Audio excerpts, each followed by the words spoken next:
We're making birria egg rolls at the fire pit.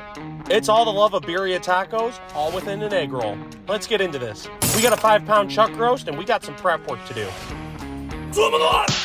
There it is.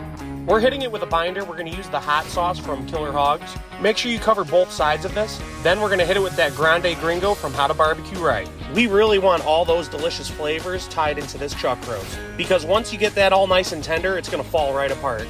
Let that rest for 15 minutes and we're going to throw this onto Big Blue. That's right, we're working on the Char Griller Gravity 980, cooking this for 3 hours until we hit 180 internal. Now inside the house, we got 12 cups of beef broth, 2 heads of garlic, and an onion. We also have 4 bay leaves. We're going to throw that chuck roast in with all the drippings. From here, we're going to get this to a rolling boil and then let it simmer for about an hour. Then we're going to add some salt.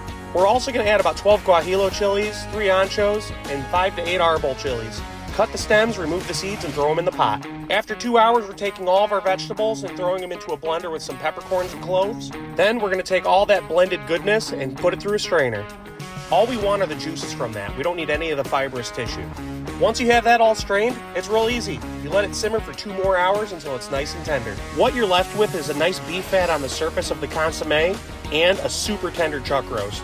Now, if you did this right, this should shred apart in your hands, just like that. Once you have your meat shredded, it's time to prep our egg rolls.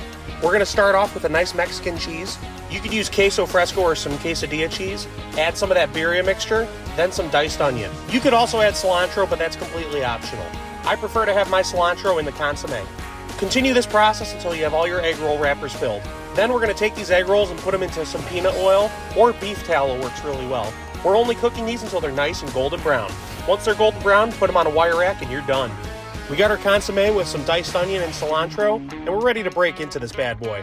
I mean, come on, look at that. But how does it taste? There's only one way to find out.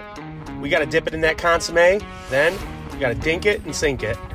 I'm telling you, it's really good. Don't get me wrong, I love them on corn tortillas, but there's something about putting them in an egg roll that makes it that much better. Bursting with flavor and absolutely delicious. Like what we're cooking? Be sure to like, follow, share, and subscribe, and as always, we'll see you guys at the next barbecue.